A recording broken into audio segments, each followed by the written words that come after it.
Hello and welcome to my video. My name is Tony Wainwright and I'm a shift leader at McDonald's where I've worked since 2015. This video will critically analyse two policies that take place within my workplace, one formal and one informal. It will also examine whether these policies help or hinder the business in pursuit of its goals, which can be found on the Mission and Values page on the McDonald's website. Before discussing the informal and formal policies for McDonald's that I've chosen, it's important to understand what a policy is. Mullin's definition is that a policy is an organisation's official outlook on types of employee behaviour that it will both desire and permit. There are many benefits for businesses having informal and formal policies within the workplace. For example, Huselid states that reward policies, for example, Employee of the Month, are linked to higher motivation within employees. Taylor and Armstrong also suggest that implementing policies allows staff to clarify their functions and responsibilities, therefore optimising their performance within a role.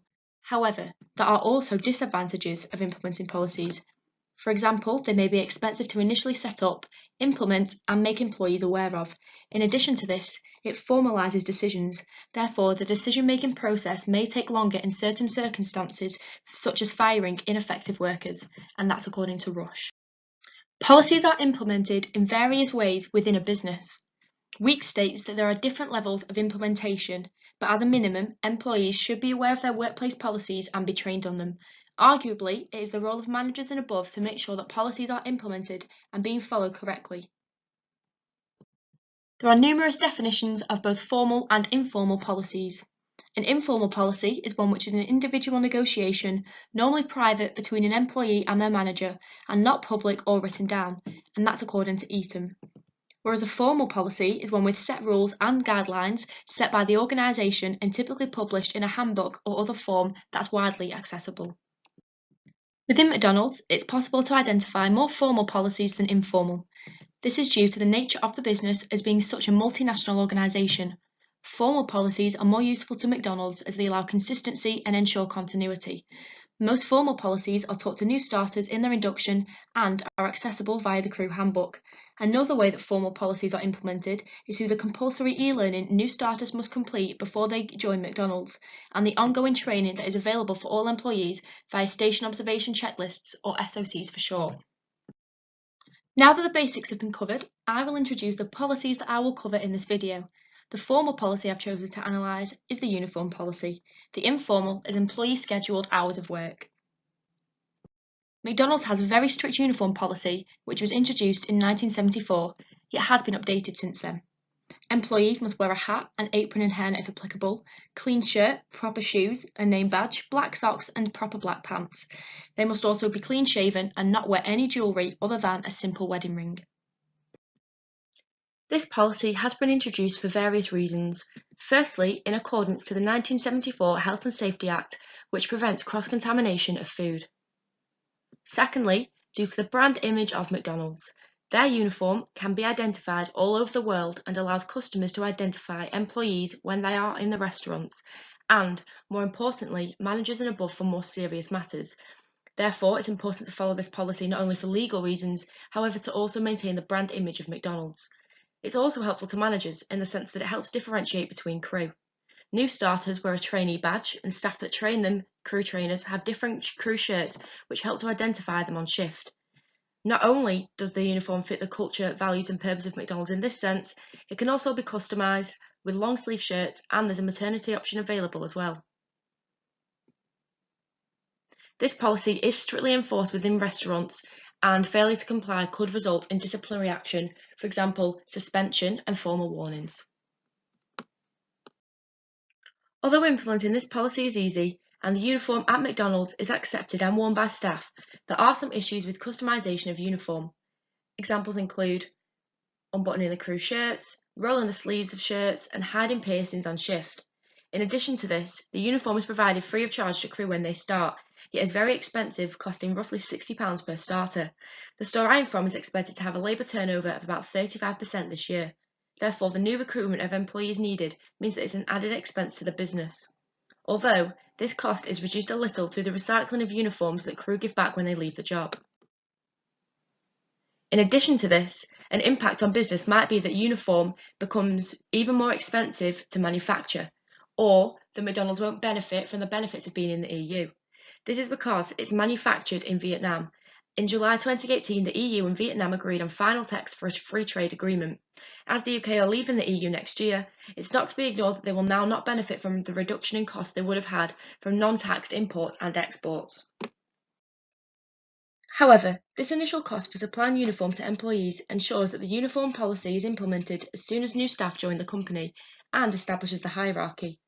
It also helps staff feel more comfortable as the uniform provided helps encourage anonymity.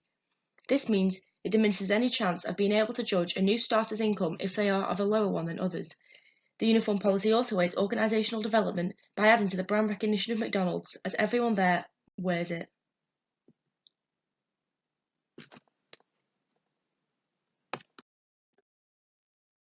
In terms of the policy, I think it should be updated in terms of appearance regarding facial hair. Now the policy states that men have to be clean-shaven. However, in some religions a beard is mandatory. Therefore, these people will not work for McDonald's. I would recommend that this is changed so that as long as facial hair is neatly shaven, it should be permitted, as it can be said that some talent is going to waste based on this part of the policy. In addition to this, when undergoing research at my workplace, it became apparent that the sizing and shaping of the uniform is inaccurate. Therefore, if this was revised and staff were more comfortable in their uniforms, it might help to make them more productive. The informal policy I have chosen to cover is employee scheduled hours of work. The majority of employees are on 0-hour contracts at McDonald's, as contracts have only just been introduced for 30 hours a week or more and taken by few employees. For those on these 0-hour contracts, this is an informal policy. This is because it's based on the performance, reliability and willingness to work of staff, with them being told you'll get enough hours if they ask the scheduling manager and if they are a good staff member. This policy serves the purpose of the organisation as it allows skilled and reliable staff to get hours of work. According to the Office of National Statistics, 18% of people on 0-hour contracts are in full-time education, compared with just 3% of other people in employment. Therefore, due to McDonald's having predominantly young staff at our store, this policy will fit the cultures, values and purpose of McDonald's, as it gives these staff flexibility to work part-time hours around education or other commitments.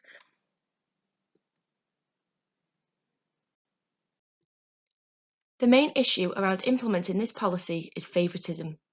For employees that are friendly with managers, perform well, or those that don't turn up late on shift or hungover, they will receive more shifts. This is an issue as this favouritism can be seen to be a characteristic of shadow organisations.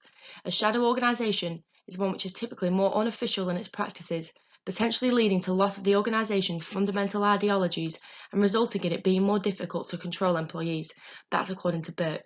Unethical, dishonest and unfair practices are often common in a shadow organisation, in this case providing more staff than others with shifts. However, it can be argued that this fits the purpose of the business and of the policy, as staff will actually turn up to the shift.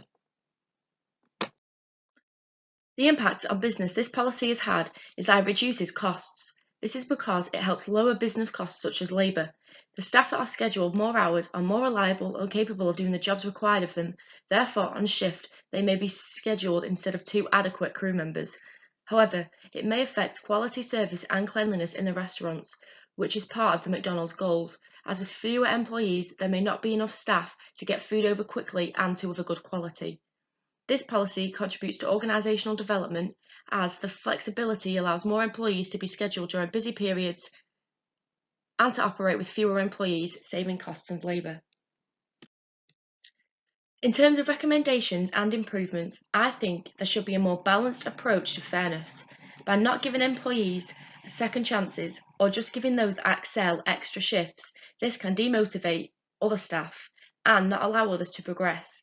In this way, more staff could progress and develop their skills, therefore maximising productivity. So thank you for watching. That's the end of my video on critically analysing 2 policies and analysing whether or not they help or hinder McDonald's in terms of its organisational goals.